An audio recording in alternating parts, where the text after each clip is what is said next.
believe a kid like me with massive muscles gets bullied on occasion? I know what you mean, Preston. It happens to me too. In fact, a new study shows that 75% of kids are scared to go to school because of bullying. What is a bully? A bully is not defined purely as a person. It is their actions that make us bullies or not.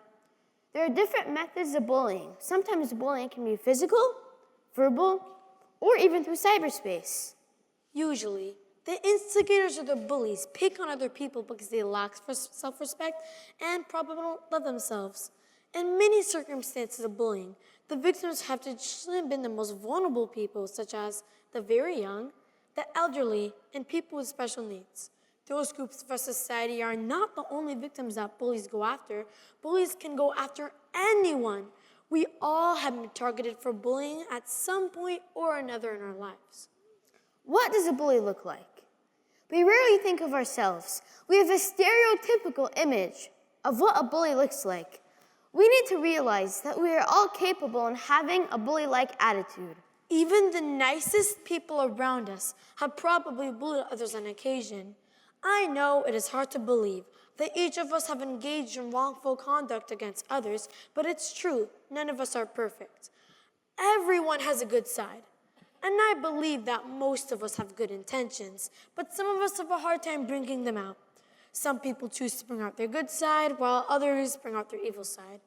We often rely on excuses and blame others for our actions when we have no one else to blame but ourselves.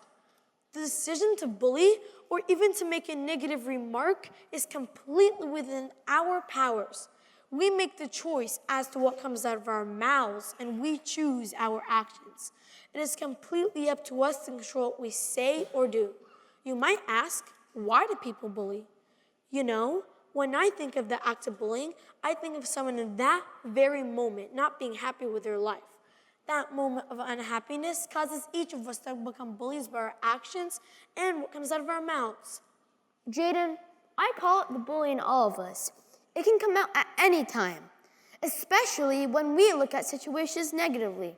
Even as a kid, I see it every day, at school, at home, when we're shopping, and especially when we're driving. It is in that moment when we are looking at the glass half empty and then we say and do mean things. Jayden, what can we do to stop bullying? If we truly want to put an end to bullying, we need to re-examine our own thoughts, feelings, and actions.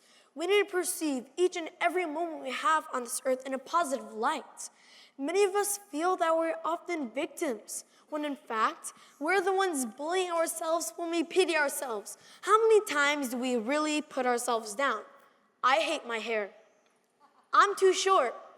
I'm too fat. That kid is smarter than me. By looking at the glass half full, we can strive to be more positive to ourselves first, and then be more impeccable with our words towards others, and think before we act. The responsibility lies within our own reach. We should also have thicker skins and not take anything personally or seriously. We often allow outside influences to affect our decision-making process. Sometimes, we allow people to get underneath our skin and we take what they say personally. If this happens, we can only blame ourselves because we not only have the capacity to control our actions, but also our feelings and moods. If it takes two to tango, then if we don't allow the remarks of the bully to affect us, then the bully would have lost.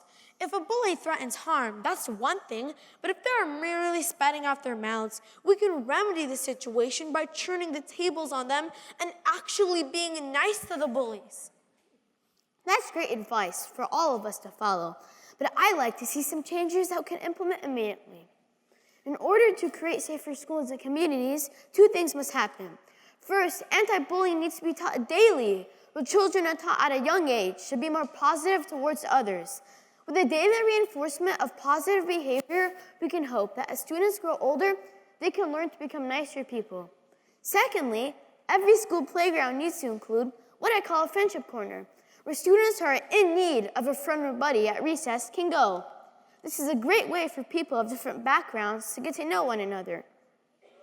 Schools and teachers could provide incentives to lure students into the friendship corner, such as extra credit, picture with the principal, and plaques.